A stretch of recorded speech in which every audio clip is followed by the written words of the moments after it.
So, welcome everybody to what I think I count might even be as much as our 44th weekly meeting, running online sport economics seminar. We've been running since last March, so we're reaching our first year anniversary, a rather grim milestone also for the pandemic as well. We've been meeting since we've not been able to meet in person since then and for longer. It's been a regular highlight for me personally to have a research seminar to listen into every Friday, and so it's been great to have so many who are here attending, presenting over the last year, and quite soon, just as an advert, quite soon I'll start pulling together potential speakers for the talks after Easter. So please do think about whether you want to, or whether you have anything that you'd like to present after Easter, so into April, May, and June. Today it's great to have Ryan Pinheiro from the University of Michigan presenting.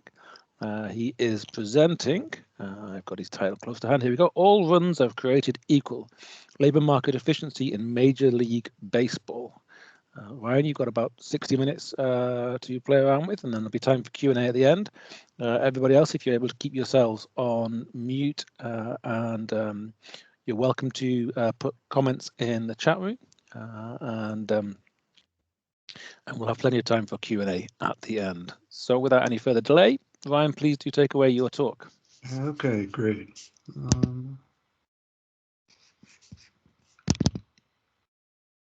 Can everybody see my slides? Can everyone see my slides? Yep. Okay. Got them. Okay, great. Well, first of all, thanks, James, for allowing me to present at this seminar, and thank you, everyone, for taking the time to attend this talk. My name is Ryan Pinheiro. I'm a PhD candidate in sport management at the University of Michigan, and today I will be presenting a paper I've written with my advisor, Stefan Szymanski, which is titled All Runs Are Created Equal, Labor Market Efficiency in Major League Baseball. So just a quick outline of what I'll be covering today. Start out with just the background and some previous research and issues regarding this previous research on this topic. Part two, I'll get into a brief primer on Baseball 101. Since we have several people attending this from outside the US, I thought it might be helpful just to explain some basics of baseball that are relevant to this paper that we'll be talking about today. Part three, we'll get into run expectancy and run values. That's really our primary measure of player productivity that we'll be using in this paper. Part four, I'll get into the contribution of run values to player salary. This is where we'll do our primary tests for market efficiency in baseball. And then part five, just wrap up with a brief discussion and some conclusions based on our findings. So at a very high level, let's start out just by talking about the general idea behind this paper from a general economic standpoint. So production involves completion of different actions or events by each employee, and each action contributes to the value of production in the form of like firm output. Efficiency requires that each action or event be rewarded according to its marginal revenue product, and therefore we would expect wages to reflect the value of aggregate actions by each employee. Now, this type of question has been analyzed before in the world of baseball using ad hoc methodologies, particularly ad hoc metrics that are relating actions to outputs in baseball. But in this paper, what we want to do is we're going to implement a formal test based on a structural model that's going to better relate these actions to outputs compared to some of these ad hoc methodologies that have been used in previous research. So just at a very high level, this is the general idea behind this paper. But this paper, to some extent, is going to revolve around the Moneyball story as well. I'm sure many of you are familiar with either the book or the movie Moneyball. But in case you're not, just a quick summary. So in 2003, the book Moneyball by Michael Lewis was published. And what we call the Moneyball Hypothesis refers to the claim of Moneyball that certain skills and stats were being undervalued in the baseball labor market, based on what these skills contribute to team success, particularly in the years prior to Moneyball's publication. And the whole story of Moneyball is about the Oakland Athletics, who were led by general manager Billy Beane, aka Brad Pitt, if you've seen the movie Moneyball, and how they were able to achieve success by exploiting some of these market inefficiencies. And one of the key metrics, if not the key metric featured in the book, was something called on-base percentage. And it's one of the main underlying narratives of Moneyball is that Oakland was able to achieve success partially by exploiting players with high on-base percentages and signing them to relatively cheap contracts. Now, the Moneyball story, as a result, has generated several economics papers that have tested a couple primary questions. The first question, was on-base percentage actually undervalued prior to the publication of the book?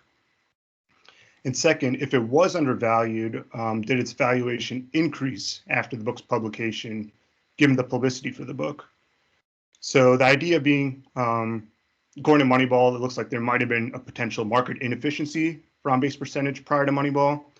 Then Moneyball comes out, makes this inefficiency public knowledge, and via the efficient market hypothesis, we would expect to see some sort of market correction take place after Moneyball, assuming that on-base percentage was being undervalued to begin with. Now, Hicks and Sauer were really the first to look at this empirically in the academic literature, and they provide evidence that the answer to both A and B was yes. However, subsequent studies have provided some more mixed evidence on this issue. But the problem with some of these past studies is that they relied on ad hoc measures of production, such as on-base percentage.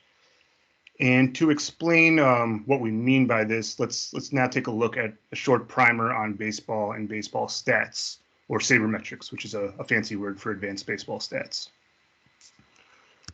So here we go, Baseball 101. So a little primer. For anyone that's familiar with baseball, I apologize. The next two slides are going to be very basic, but I think it's going to be helpful for anybody that's not quite as familiar to understanding our paper.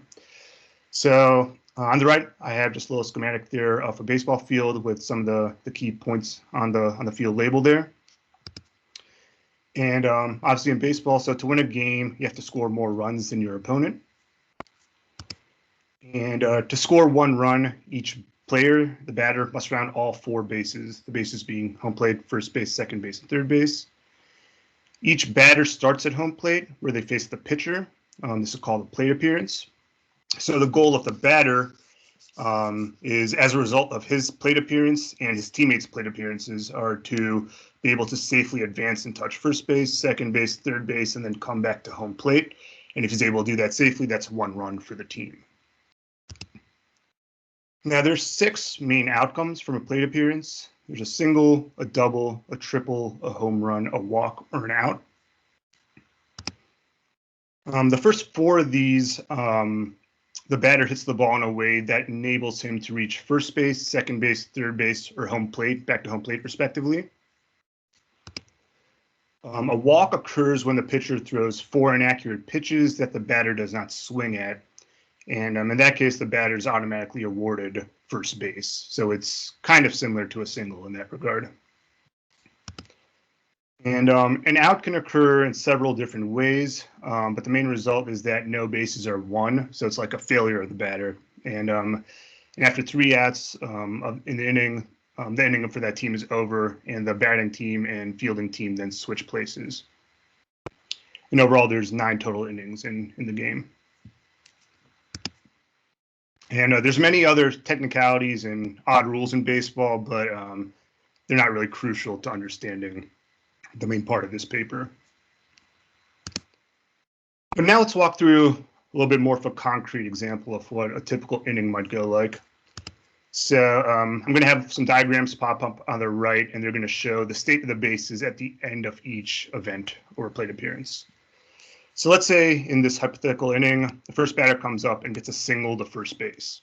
So that's denoted here by this red dot, this red pointer here. So we have a runner on first base, nobody out in the inning. Second batter comes up and hits a double. So in this case, the batter is able to advance to second base, and the runner that was on first base advances to third base. So we have runners on second and third base, and nobody out in the inning. Third batter is out, caught on a fly ball. So now there's not going to be any advancement for the base runners here, and we have one out in the inning. So second and third base, one out is our state after batter 3. Fourth batter hits a single. So in that case, the batter that was on third base comes back home and scores 1 run for the team. The runner that was on second base advances to third base, and the batter advances to first base as a result of his single. So in this case, we have runners at first base and third base, 1 out, 1 run scored in the inning. The fifth batter is walked to first base. So in this case, the runner that was on first base advances to second base, and the batter advances to first base as a result of his walk, and the runner on third base stays at third base. We also say the bases are loaded in this situation. Whenever we have runners on first base, second base, and third base, we say the bases are loaded. So we have bases loaded and 1 out in the inning. Sixth batter is out on a strikeout. So there's no advancement for the base runners, and we still have bases loaded, but now there's 2 outs in the inning. Seventh batter comes up and hits a home run. This is also called a grand slam in baseball. Whenever the batter hits a home run with the bases loaded, 4 total runs score, 1 for each runner on base and 1 for the batter himself. So 4 total runs in this, what we call a grand slam. And you can see that after the home run is hit, the bases are empty because the home run clears the bases by scoring everybody on base and the batter himself. So there's not going to be anybody left on base for when the next batter comes up. Eighth batter comes up and hits a single. So now we have a runner on first base again with 2 outs in the inning. And then the ninth batter is out, caught on a fly ball. That's the 3rd out in the inning. The inning is over, and the batting team and pitching/fielding team then switch places. So in this example, there were 5 total runs scored in the inning. 1 run scored from the single in batter 4, and then 4 from the grand slam from batter 7. So if you're not familiar with baseball, hopefully that gives you a little bit of a better idea of how baseball works. I would say the main thing to take away, the main thing to understand that's relevant to our paper is that the main goal of the batter and the batter's teammates is to advance themselves and their teammates on base around the bases as a result of their plate appearances, so that as many base runners can come home, circle, and come back to home and score as many runs for the team as possible. So with that context in mind, let's take a look at a couple of the traditional batting stats that have been used in previous research. So analysts have been trying for a while to find statistical measures of batter performance. And on-base percentage is one example. So technically on-base percentage is defined as hits plus walks plus hit by pitches divided by at-bats plus walks plus hit by pitches plus sacrifice flies. In this formula, hits represents all types of hits, so that's singles, doubles, triples, and home runs. Hit by pitches occur whenever the pitcher pitches the ball and it hits the batter directly. In that case, he is automatically awarded first base. So it's similar to a walk in that regard. And what I want to say about walks is that walks were really the key skill or the key outcome that Oakland believed was being undervalued in the whole Moneyball story. And according to Moneyball, that's really one of the primary reasons why they decided to focus on base percentage. This is one of the few metrics at the time that actually took walks into account in its calculation. But from this, we can see that this is clearly an ad hoc ratio, even though it does seem to correlate pretty well with player performance. And when I say ad hoc ratio, what I mean is there's not really a direct link here between on-base percentage and runs scored. There's definitely a correlation between the two. So we know from previous research that players that have high on-base percentages tend to be more productive players and tend to score and generate more runs for the team. But what we don't know from just looking at on-base percentages, how many runs were generated by that player or how many runs were scored by that player. So the link between on-base percentage and runs is implicit rather than explicit. Another ad hoc stat is slugging percentage, which is defined as singles plus 2 times doubles plus 3 times triples plus 4 times home runs divided by at bats. And this is thought of to be like a measure of player power in baseball, because you can see that the more valuable outcomes are weighted more in slugging percentage, whereas they're not in on-base percentage. And the point of some of the past Moneyball literature has been to argue that on-base percentage was being underrated in player salaries relative to slugging percentage, or in other words, or other way around, slugging percentage is being overrated relative to on-base percentage. So with those traditional stats in mind, let's turn now to the more structural approach that we'll be using in this paper. I want to preface that by actually sharing a quote from the book Moneyball itself. This quote, I think, actually summarizes in words pretty well with what this approach is, and it kind of pertains to more of a philosophical approach of Paul DePodesta, who was the assistant to general manager Billy Beane during the time of Moneyball for Oakland, and he's really one of the key players in the whole Moneyball story. So the quote reads, "Every event on a baseball field, Paul understood as having an expected run value. You don't need to be able to calculate expected run values to understand them.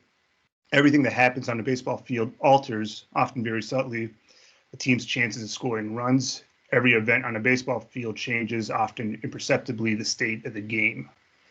So with that kind of philosophical idea in mind, let's work on formalizing that through something we called run expectancy.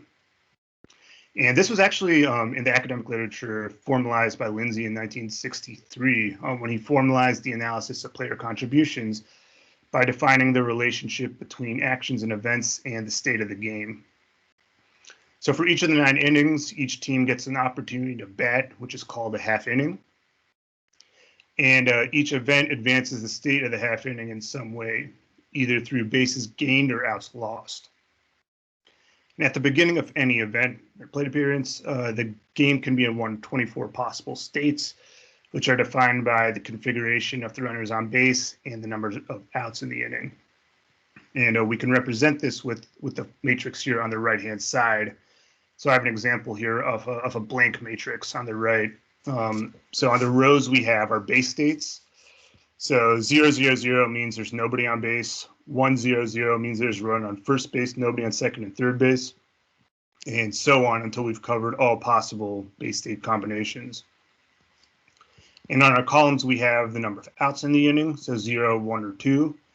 So remember, there's 3 outs in the inning, but once the third out is reached, the inning is over. So there's no run expectancy anymore for that inning.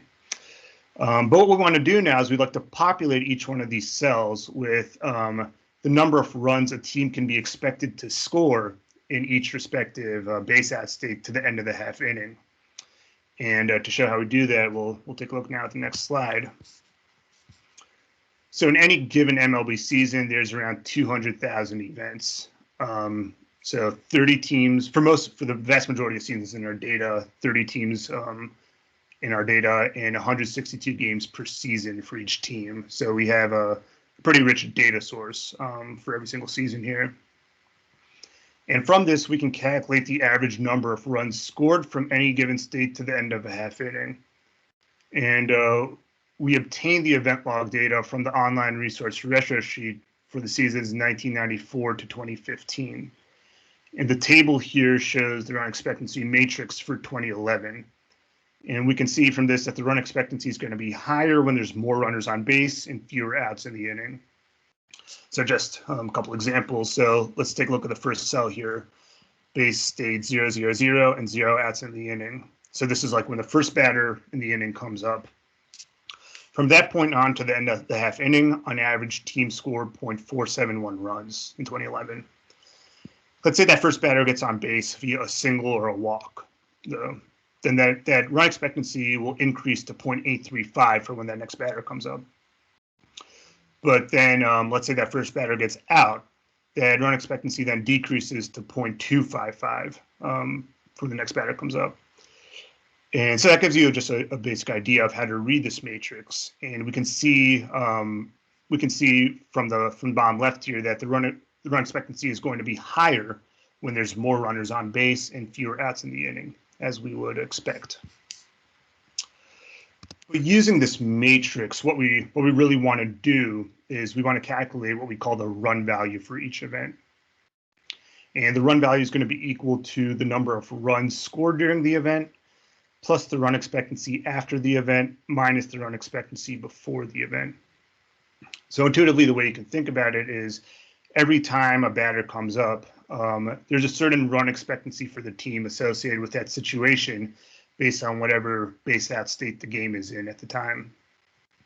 And what we want to measure with run value is we want to measure what does a player contribute to that above or beyond or above or below that run expectancy to the team as a result of his plate appearance.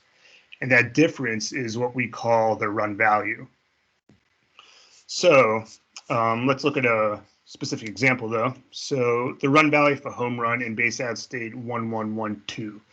So this is when there's bases loaded and 2 outs in the inning. This is the same exact state as our Grand Slam situation that we observed in our baseball primer a couple slides ago. So our run value in that case is going to be equal to the number of runs scored during the event. So that's 4 total runs scored during the event. Remember, 1 for the 3 base runners on base and 1 for the batter himself. The run expectancy at the end of the event is in state 0-0-0-2 because remember, after the home run is hit, there's not going to be anybody left on base because the home run clears the bases. So state 0-0-0-2, that run expectancy is going to be 0.097 from our matrix. And then the run expectancy at the beginning of the event is state 1-1-1-2. That's bases loaded and 2 outs. And we see that the run expectancy from that state is 0.761. So then we calculate the run value as follows. We get 4 plus 0.097 minus 0.761 for a run value of 3.336. So the run value of a home run when we have bases loaded and 2 outs, so that Grand Slam situation, is 3.336. And you can see on the right-hand side here, we've gone ahead and calculated the run values of home runs for every single base out state in 2011. So we've used a similar matrix format, and that's how we get our value here on the bottom right, just for bases loaded and 2 outs, just from this calculation here on the left-hand side. But you can see we can use this as a measure of the run value of both event types and of individual player contributions, which we'll get to in a little bit. But from this, what we can do now is we can use this matrix here on the right-hand side to calculate what was the overall average run value for home run in 2011. And we do that simply by taking the run values here in this matrix and applying a weighted average to them based on the total proportion or the proportion of total home runs that were hit in each respective base out state during the season. So we go ahead and we do that now on the next slide. So we do that for our 6 main batting outcomes at the season level from every season 1994 to 2015. So now you can get a sense of the run values for each of these outcomes on average. And you can see it has kind of the relationships that we'd expect are more valuable types of hits. So home runs, triples are worth the most. And you can start to compare metrics as well. So you can see that, on average, a single is about, or a home run is about 3 to 4 times that of a single. It's a little under twice that of a double, and so on. We can kind of compare the value of each one of these. And I also want to point out at the bottom that our standard deviation for each one of these, other than triples, is below 0.02. So it's pretty low for most of these. Triples is a very rare and very random event in baseball. There's not a lot of consistency with this stat year to year, so we expect to see a lot more variability with it. We'll talk about that a little bit more later. But for the other metrics, the other outcomes, these average run values seem to be very stable over time. We don't see many big differences in what these outcomes contribute to runs over the entire time frame. So these relationships have remained pretty stable over this entire time frame, all things considered. But now at this point, I just want to show, this is just for illustration purposes, the value or the relationship between wins and runs and our run score and our run values.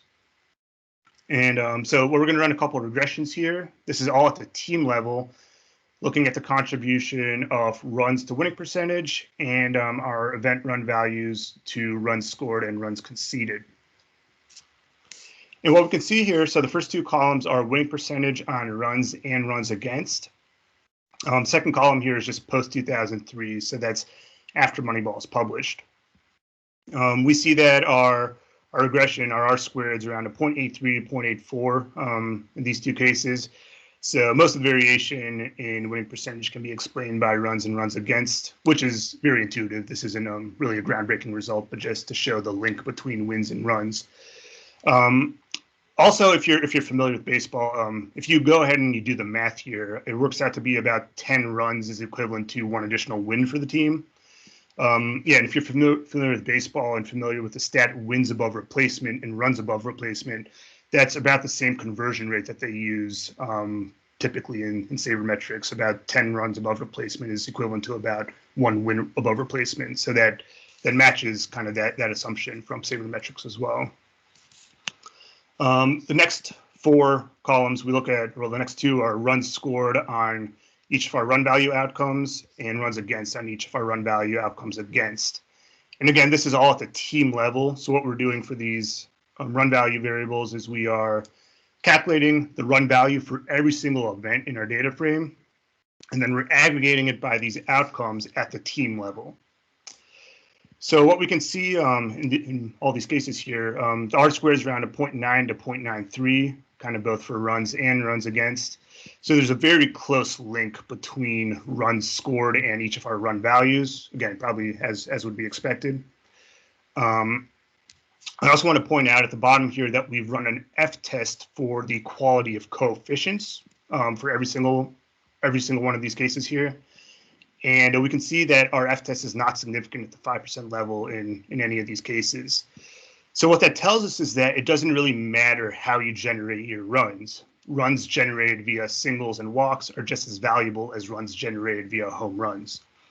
Note that we're not saying that a walk is just as valuable as a home run or a single is just as valuable as a home run. We know that's not true from the previous slide where we saw the differences in the average run values. But we did see that, okay, it takes about 3 to 4 singles to equal the same run value as a single home run. And that run that does get generated is not going to be any more or less valuable than that run generated via a home run. So that's the way we can think about this result. We'll refer to this. We'll refer back to this in a couple slides here, but just something to keep in mind when we get into our tests for market efficiency. But before we do that,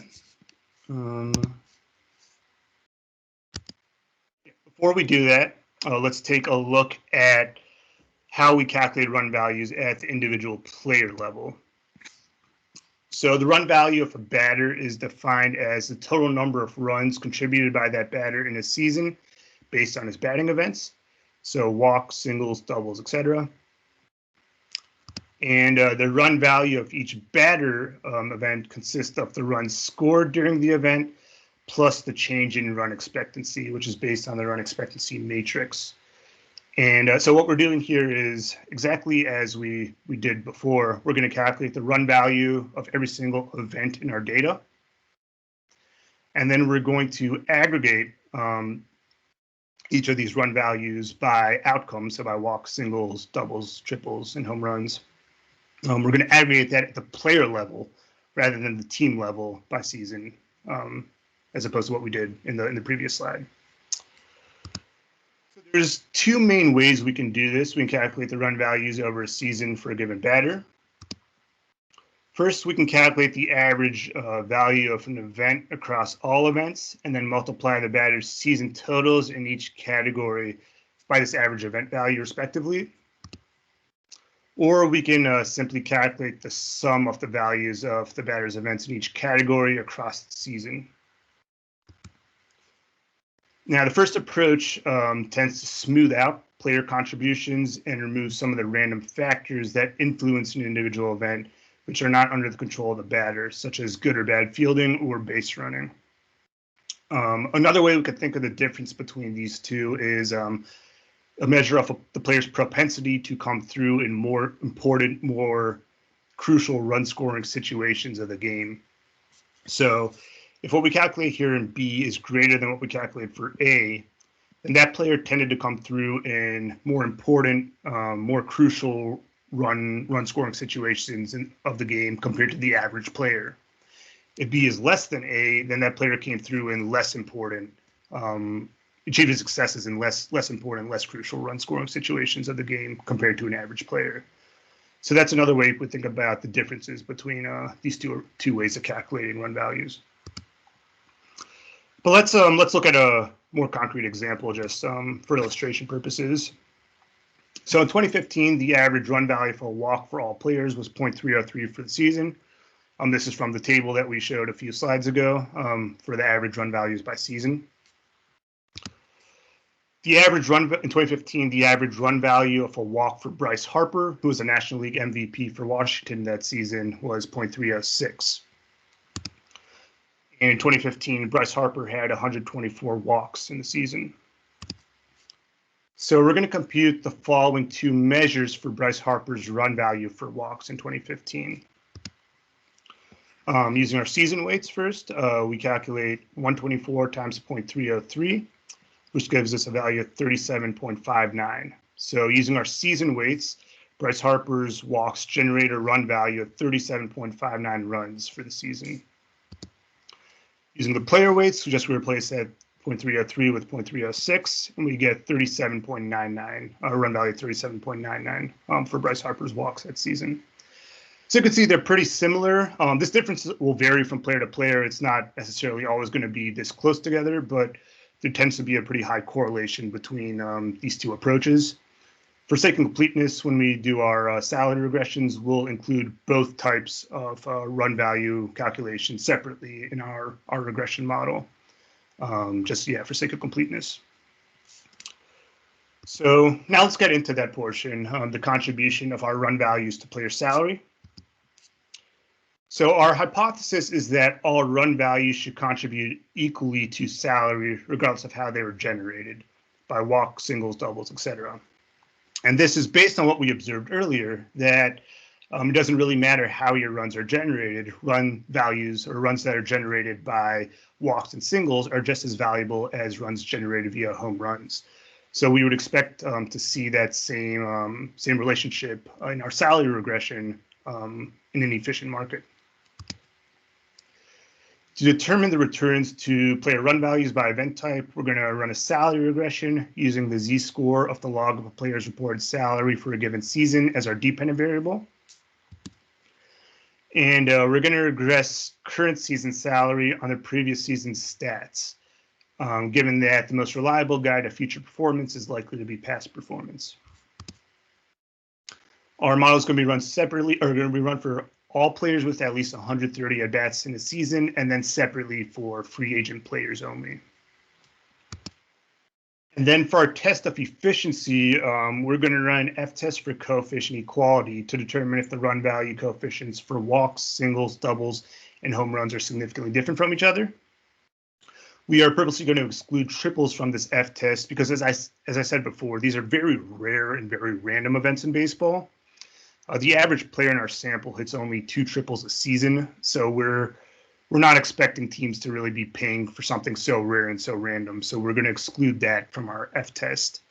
But the main idea here is that if the market for these outcomes is efficient, then we're not going to expect the coefficients for the run values of these metrics to be any different from each other because, as we saw before, runs generated via all these sources are just as valuable.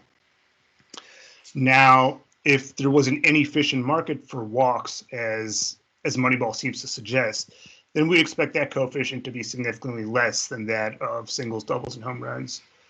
Or if power hitting metrics were being overvalued in relation to these other metrics, we'd expect that coefficient for home runs to be greater than that of walks, singles, and doubles. So that's a way we can think about this test of efficiency. Now looking at the results of our first regression here. First 2 columns are our season and player weights for all players. Second 2 are the season and player weights for free agent players. And again, this is for all seasons in our data combined. We see for all players, our F-test is significant in both cases here. So that means teams are actually paying players differently based on how they generate their runs, based on their source of run value, which is not consistent with an efficient market. So it does look we have some evidence here that the market for all players over this time frame is inefficient. However, for our free agent players, we see that our coefficients are much closer together now, and our F-test is insignificant in both cases. So what that tells us is that for our free agent players, teams are paying players according to what their overall run values are, and they aren't overvaluing or undervaluing any of these outcomes relative to each other, which is consistent with what we would expect to see in an efficient market. So from that first result, we cannot reject the F-test for equality for either regression using free agent players only. We do reject it for both of our regressions using all players. However, this result actually isn't very surprising because we see that we know that reserve clause players who have less than 3 years of experience, and arbitration eligible players who have 3 to 5 years of experience have a very limited bargaining power and lower salaries than what they would receive in a free market. So we know from previous research that these players tend to be exploited and earn less than what they would be expected to receive in the free agent market. And this is due to the institutional rules of baseball that, again, limit the bargaining power and therefore the salaries and also the mobility of these players as a way for teams to recoup some of their developmental costs in developing these players, and to some extent as a competitive balance mechanism as well, as it allows smaller market teams to control and afford these players for the first 6 seasons of their careers before they then are eligible for free agency and then often leave for bigger market teams if they're good players. However, free agent salaries are much more likely to reflect the market returns to specific skills. So in the free agent market, players are free to sign with whatever team pursues them, and teams are free to compete for the services of any of these free agent players. And there's no salary cap or anything in baseball, so we'd expect the salaries here to be much more in line with the players' marginal revenue products. And if we are trying to understand market efficiency and understand how the market values specific skills and specific outcomes, this is really the group of players we want to be focusing on for our tests for efficiency. So we'll be using these groups of players, free agent players, going forward. And so far, for our entire time frame, it does appear that the market for free agent players for these outcomes is very efficient. But now we want to consider whether there are any changes to these relationships before and after the publication of Moneyball in 2003. And we're going to estimate the same regressions using the data for 1994 to 2003 and then for 2005 to 2015. Given that we regress salary on the previous season's batting stats, we're going to omit the observation for 04, since this confounds salary paid after Moneyball was published with the stats produced before Moneyball was published. And for this analysis, we are going to focus only on free agents with more than 130 at-bats in a season. So now looking at the next results, the first 2 columns are for our pre-period, season, and player weights, and the second 2 are post-period, season, and player weights. And once again, this is free agent players only. So in our first regression, using the season weights, our F-test is insignificant at our 5% level. So it does look like we have an efficient market here, as teams are not overvaluing or undervaluing any of these outcomes relative to each other. However, in our for our player weights, our F-test is actually significant. So we do reject the notion of equal returns to these outcomes using our player weights. So there is some potential evidence here of an inefficient market for free agent players in the pre-period. However, in both columns for our post-period, our F-test is insignificant once again. So this matches what we observed earlier. So it looks like we do have an efficient market for players in the post-Moneyball period, as teams are paying players according to their run values and are not paying them any differently based on how those runs are generated, which is what we would expect to see in an efficient market. So we can't reject the F-test for equality for both regressions in the post-Moneyball period. However, we do reject it for one out of our two regressions that's using player weights in the pre-Moneyball period. However, so on the surface, this actually does appear to be consistent with the Moneyball narrative, because we have some evidence of an inefficient market pre-Moneyball and then an efficient market post-Moneyball. But it should be noted here that this rejection is actually due to the run value coefficient for doubles, which was actually much less than that for walks, singles, and home runs, and particularly the difference between the coefficients in doubles and home runs is what's driving that result. But the coefficients for walks, singles, and home runs are not significantly different, even in that regression as well. And if you recall, the main Moneyball narratives were that walks were being undervalued in the labor market prior to Moneyball, or that home runs were being overvalued relative to walks. And we don't see evidence of either of those narratives in our results, despite that one rejection there.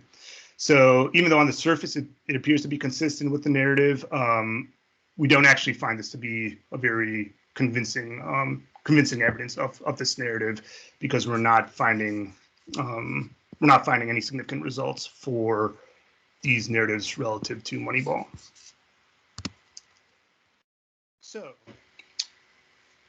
So far, though, we have only looked at batting stats. So one key difference between the regressions reported so far and previous studies is that we haven't included anything other than those metrics that are directly related to batting performance. So, what we've done so far, it's a very simplistic model. There's other things we probably need to consider if we want to make our model a bit more robust and to avoid any potential omitted variable bias. So other key variables included in previous research are plate appearances, fielding position, and experience. And since our player performance variables are measured in run values rather than rate metrics, we first want to observe the correlation between these variables to ensure that their inclusion does not create any potential collinearity issues. So let's take a look now at the correlation matrix. We have salary, all of our run value outcomes, plate appearances, and experience. So we see that plate appearances are very highly correlated with a number of variables, most notably the run value of an out, a single, a double, and a walk. And for each of these variables, the correlation with plate appearances is higher than the correlation with salary, which is our dependent variable.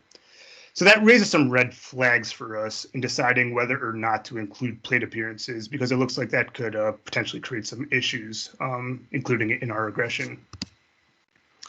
Experience, on the other hand, is more highly correlated with salary than any of the explanatory variables, and has a very weak correlation with the explanatory variables. So therefore, we're going to exclude total plate appearances, but include experience in our regression. But just a couple of notes on that. So if you think about it, intuitively, the high correlations that we observe between player plate appearances and our run values across variables make sense, as players that are given the most playing time are the ones that are going to tend to accumulate higher run values. So even though we're excluding total plate appearances as a variable in our regression model, these plate appearances can be thought of as embedded in our run value variables due to the strong link between plate appearances and run values. So we can kind of think of it as plate appearances being implicitly in our model through our run value variables, but not explicitly in our model. But one issue that we're not accounting for when we exclude total plate appearances pertains to the potential impact that season-to-season variation in a player's past plate appearances has on his salary. So for example, if a player gets injured or a player is suspended or misses time for some reason, teams are likely going to take that into account beyond just what his overall run value was in the previous season. So to address this issue, we're going to introduce a couple measures of season-to-season plate appearance variation separately into our regression model. First is the standard deviation of a player's season level plate appearances measured over his entire career through the observed season. And the second is the standard deviation of a player's plate appearances measured over the past 3 seasons. So we're going to now run another regression model, but now with these added variables, which should make our model a bit more robust. So we're going to rerun our regression models with measures of plate appearance variation, experience squared, and player position fixed effects as explanatory variables. And structurally, this is going to be the most similar to the models that have been run in previous Moneyball research. We are obviously they're running it with run value outcomes rather than the ad hoc metrics that have been used in previous research. Now let's take a look at our results. So our first 2 columns, this is for all players, for all seasons free agent players. And our F-test is insignificant once again in both cases. So it looks like we do have an efficient market over the entire time frame as we observed earlier for all seasons. Now looking at the pre-Moneyball period with our added variables, our F-test is insignificant in both cases here as well. So we can look at the coefficient sizes that are much closer together now. So it looks like teams are paying players according to just what their overall run values are in the pre-Moneyball period as well. And they aren't overvaluing or undervaluing any of these outcomes relative to each other, which is consistent with what we would expect to see, again, in an efficient market. And in the post-Moneyball period, once again, our F-test is insignificant. So we observe an efficient market in the post-Moneyball period as we observed earlier. And one thing I want to point out is that our measure for plate appearance variation is actually positive and significant throughout. I'll come back to that in a couple slides, but I just wanted to point that out there as well. And then same thing with our using last 3 seasons as our measure of plate appearance variation. So once again, in every case, our F-test is insignificant. So that is first 2 columns are for all seasons. Same thing for our pre-Moneyball period, insignificant coefficients, and once again in our post-Moneyball period. And our measure of plate appearance variation is positive and significant again throughout. So as we observed earlier, it looks like overall the market has been efficient for these outcomes for this entire time period. That's all seasons, and when we divide up into pre and post Moneyball period, we don't see any evidence of any of these market efficiencies that have been mentioned in previous research and in Moneyball itself. So summary, so our F-test for coefficient equality cannot be rejected in any 12 of our regressions with added variables. Both coefficients for plate appearance variation are positive and significant in all regressions. This might seem a bit counterintuitive. What we think is going on here is the effect being captured by these results likely reflects the expectation of an increase in plate appearances and thus total production in the subsequent season for these players. You might expect there to be some sort of discount applied to these players, and you might at first think that this coefficient should be negative due to the added risk in taking on players with higher plate appearance variation. But to that point, we'd say that if a player's plate appearance variation is linked to a decrease in production for the season, so like if a player gets injured in the previous season, our model is going to capture any discounting applied by teams through the aggregate run value variables because there's such a close link between plate appearances and run values. So that's why we think this positive coefficient reflects an expectation that this player is going to have an increase in plate appearances in the following season, following a year in which that player might have been injured or missed some time for some other reason. So in total, 17 out of our 18 regressions for free agent players yield statistically insignificant differences in the coefficients for walks, singles, doubles, and home runs. We found one regression in which our F-test was rejected using player weights in the pre-Moneyball period. But still, in this case, the run value coefficients for walks, singles, and home runs were not significantly different from each other.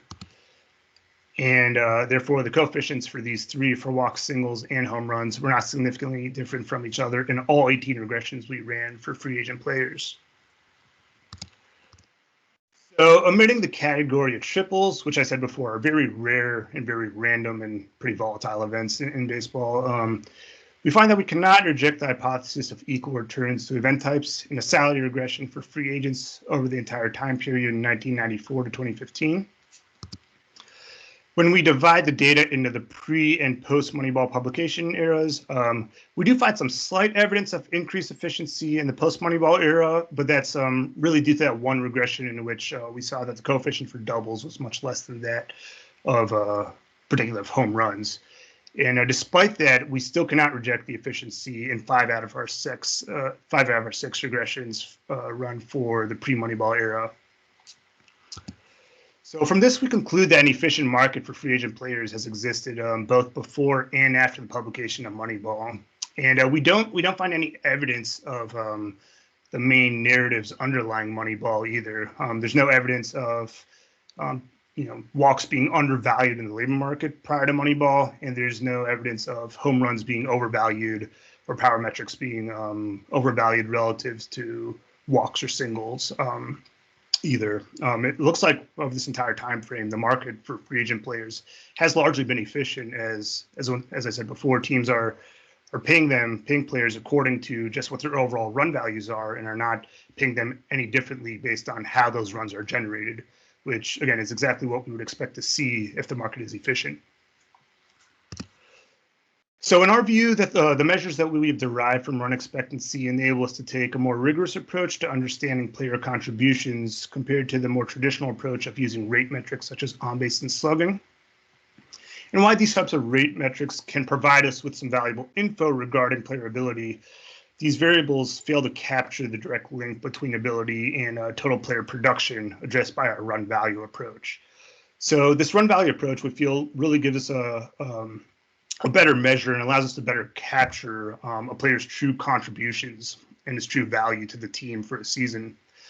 And in return, I think it helps us and it allows us to better test for things such as market efficiency, where we're able to better isolate specific skills in the market and better, again, measure player performance based on his past stats. So with that, I think there's some pretty interesting actually areas of future research here using the run value approach. I think it can be extended to a lot of different areas in baseball. So like we could conduct similar analysis looking at the contribution of market efficiency for MLB pitchers. We can also use this approach to integrate things like fielding and base running into the salary process.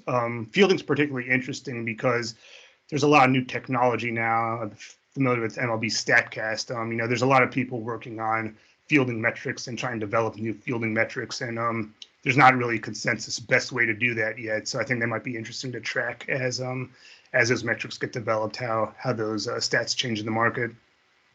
Another potentially interesting application might be looking at the efficiency of player trades as well.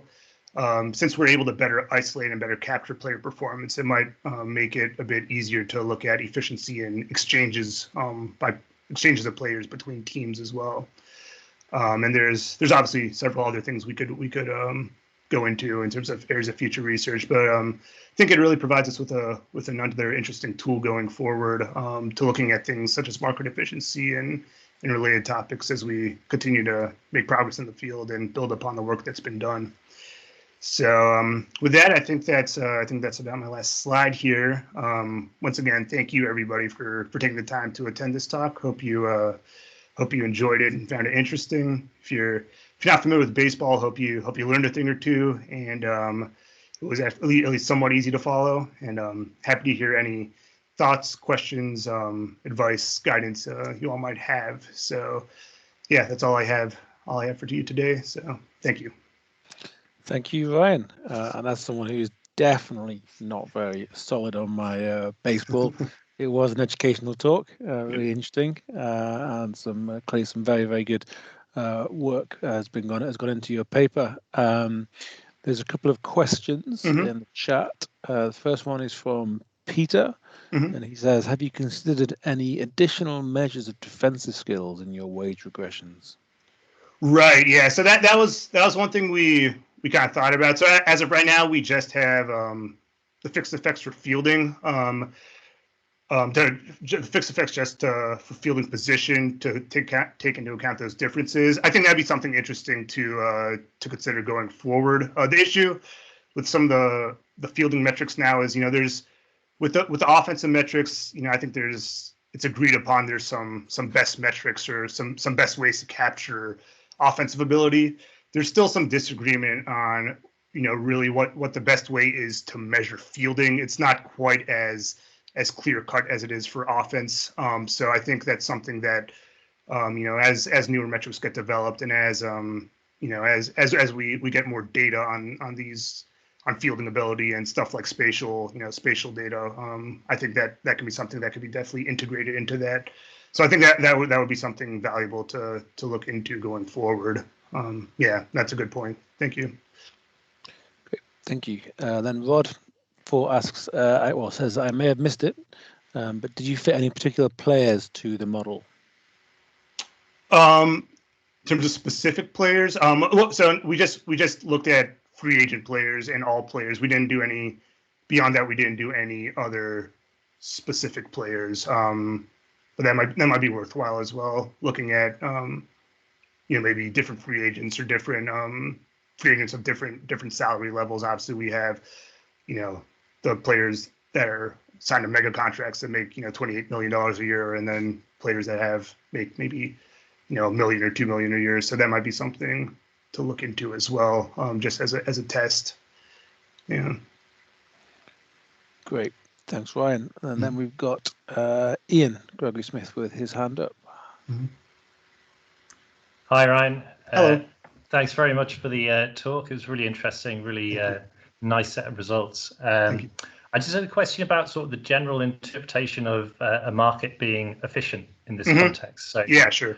You're saying that the walks are equally valued to the singles and the doubles and the home runs by the market. So I get that aspect is efficient. It has been a while since I read Moneyball, but what stuck in my mind was so the scene from the film where they're sitting around with the coaches, with the scouts, and they're all giving their opinions about this guy. Say, this guy's, we don't like him, he's unathletic. Right. This one, he makes poor decisions. This one, he just looks goofy. Right. But that didn't actually have any relevance because the actual stat that they were using was that the on-base percentage one, so the one that captures walks. That one actually works. So it works equally as well as the other ones that you mentioned. But the point was that stat worked. And these other things that they were taking into account, they shouldn't have been valued in the market. The fact that somebody looks goofy.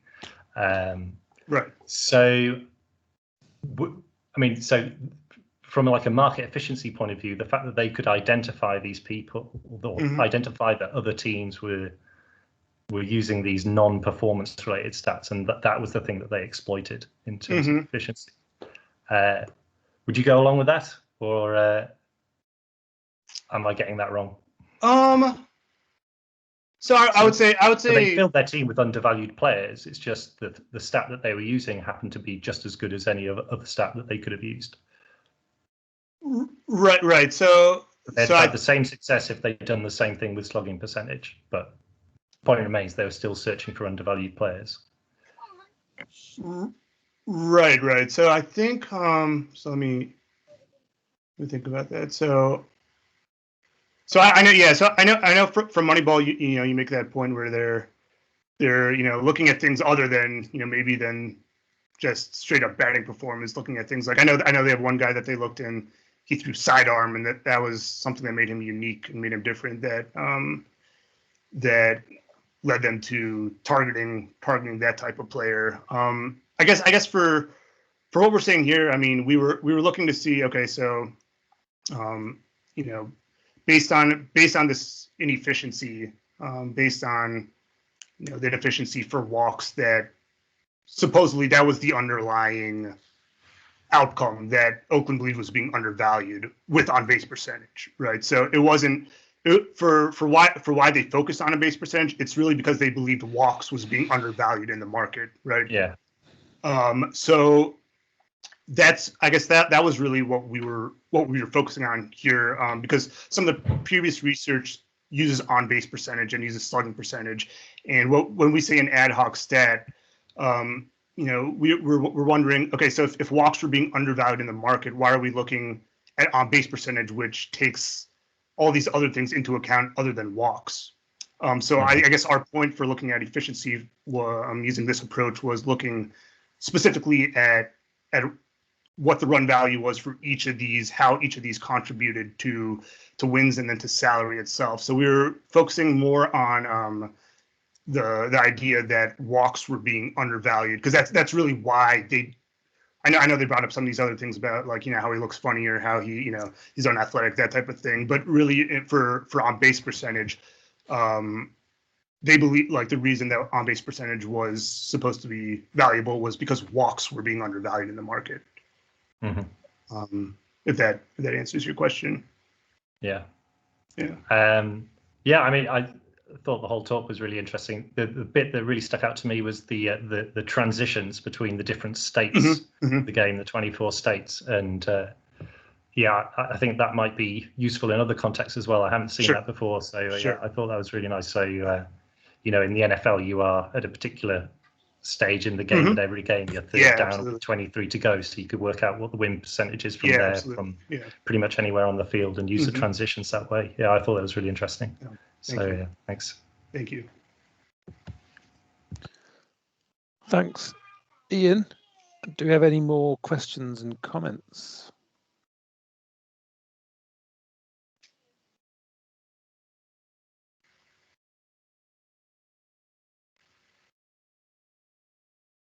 It's very quiet. One econometric question I might ask you is, given that you're comparing statistics across 2 time periods, before and after, have you, I guess you could do it in one regression rather than 2 and have dummy variables for the post period and check whether those are also any different to, I guess, look at whether any kind of significant difference between the 2 time periods. Right. Yeah, I think that might be one of the approaches that was used in the previous research as well. It's a little bit different because we're looking at kind of, since all of our metrics are normalized by run values, we're just looking at them, comparing them within, since we're comparing our independent variables, the coefficients for our independent variables, like within each regression. But then I think that might be something to look at as well, looking at the pre-post and using that approach as well. So yeah, thank you for that suggestion. Great. And Bernd has got his hand up now. Yeah, I'd like to add a brief econometric question. When you distinguish between the pre and post period, yes, you exclude the 2004 season, right? Yeah. Then I would exclude that season also from the entire sample, because you lose 173 observations, if I calculated it correctly. You have 1,358 pre and 1,735 post. Right. But your total sample has 3,266. Right. Okay. So exclude those from the all players regression, you're saying? Yeah. Okay. Thank you. Thank you for that. That's helpful. Thanks, Bernd. And also on the econometric angle, Peter in the chat says that another extension might be to look at quantile regressions as well. Right. No, that's a good point. I think that'd be interesting to look at, especially for different levels of player salaries, because we know that's not necessarily all 100% uniform throughout. There's some skewness there. So I think that's a really good suggestion to look at. Thank you for that. Okay, more questions? Bernd, your hand's still up. I assume that's just a hangover. Any other questions? No, that was a mistake. I don't have another question. Okay. Sorry. That's okay.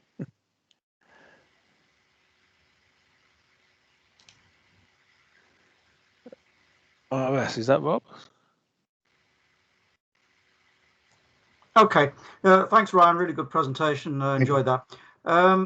couple of questions. One small, one's a little bit bigger. The small one is when you deal with free agents, are you only looking at players in the first year of a new contract, or is it across the whole period of a contract? That would seem to me to be relevant given multi-year contracts. And the second thing, I'd like to follow up Peter's point before on fielding and what's happening on the other side of the plate here and what's being assumed. Is this a kind of view that there is an average pitcher and an average defense? Because if so, I'm a little bit worried, because it seems to me that a star player is someone who is better able to deal with an above average pitcher and an above average defense and would be rewarded accordingly for that capability. And I'm just wondering what, if at all the run expectancy can cope with that. Right. Yeah, thank you. Those are great points there. So yeah, for your first question, so we actually do. So right now we actually are using all contracts. So we do include all multi-year contracts as well. So there's going to be I think it might be worth looking at just maybe the first year of the contract too. I think it is interesting. So like even intuitively, I would think that including the multi-year contracts would make it more likely for us to find that the market is inefficient. So I think it's interesting that we still find efficiency despite that, that inclusion. But I think that's a good point. I think it's probably worth it at least just subsetting that and looking at the first year of the contract as well, just as a robustness check. So that's a good point. Thanks for bringing that up. Your second question about so looking at the average. So we have two approaches here. So we have the season weights, which is going to be based on the average. So that's going to be based on, assuming an average pitcher or, an average situation. That was the season level weights. But then we also took into account the player level weights. So those are the weights, or those are the run values specific to every single player.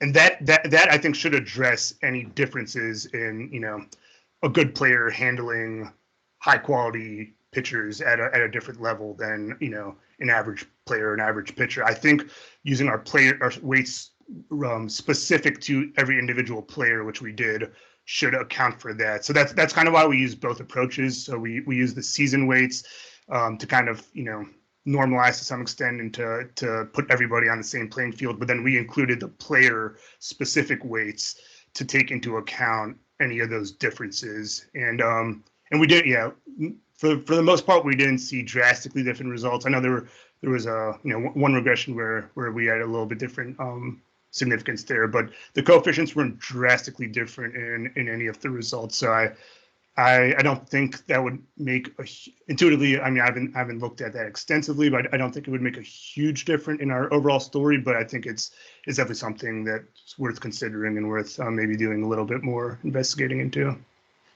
Yeah. Thank you. Those are both really good points. Okay, thanks, Rob. Any follow-up, Rob, or any other no, that's questions? fine. Thanks for that. That's the useful answer. Thank you. Other questions, comments?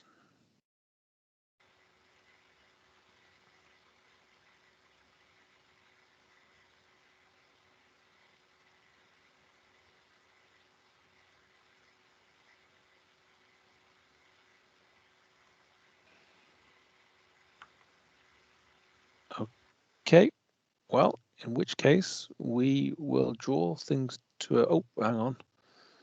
Peter's got something in the chat. My computer takes a moment to get there.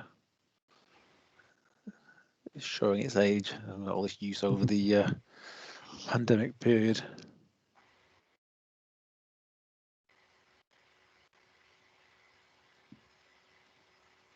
If you're able to see it, I don't know if you've got the...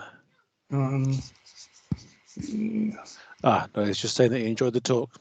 Likewise. So on the subject of wrapping up, thank you very, very much, Ryan. It was a really interesting talk, a really good talk, well delivered.